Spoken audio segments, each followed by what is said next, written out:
We have Town A and Town B. Both towns don't have any water, but there's a river close by. So John from Town A decides that he's gonna be the one to bring water into his town. So he grabs a few buckets and starts bringing all the water he can and begins selling it to the people in town, which are desperate for water, so they're willing to pay a good price. John starts spending all of his waking hours bringing water into town and selling it, so he starts making money. In Town B, Steve is determined that he's gonna be the one to bring water to his town.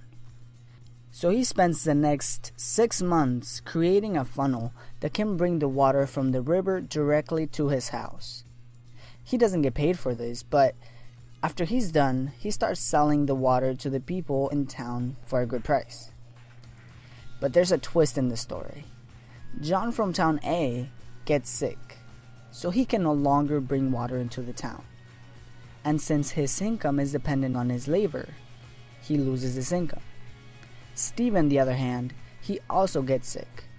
But since he already built the funnel to bring the water from the river to his house, he just hires someone to sell the water for him. And he still makes money whether he's physically there or not. See, the difference between John and Steve is that John works to get paid. His income depends on his labor, while Steve decides to work for a period of time, in this example 6 months, without getting paid. He creates a system that will generate income. The main idea is that the rich don't work for money. That is one of the reasons why the rich get richer. Let's look at the same example. Once Steve is done with his first funnel, he can go to Town A and build another one and even run John out of business. And then he can go to Town C and do it again, and then Town D and E, and on and on and on. And he will be generating income from all of these funnels. This is actually called an asset, which I explain in more detail in my other Rich Dad Poor Dad video. So while John has to work every single day to earn his paycheck, Steve earns his, even if he is not physically there.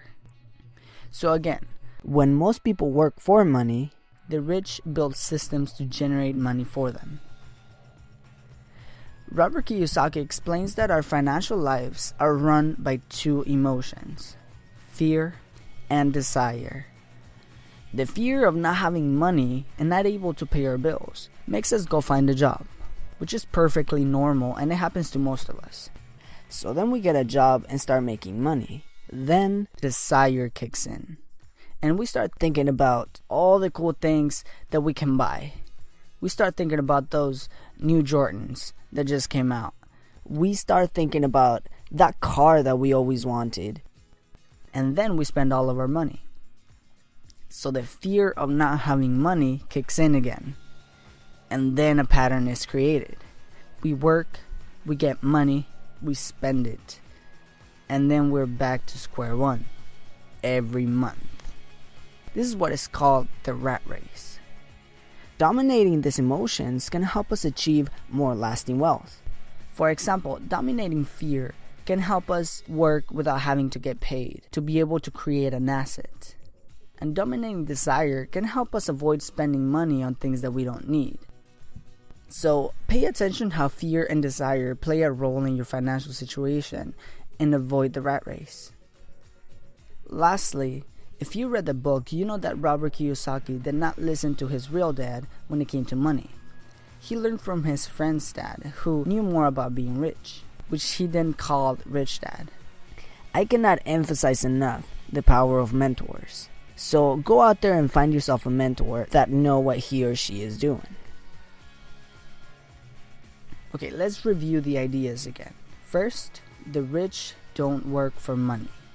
Second, don't let fear and desire run your financial life. And third, find yourself some mentors.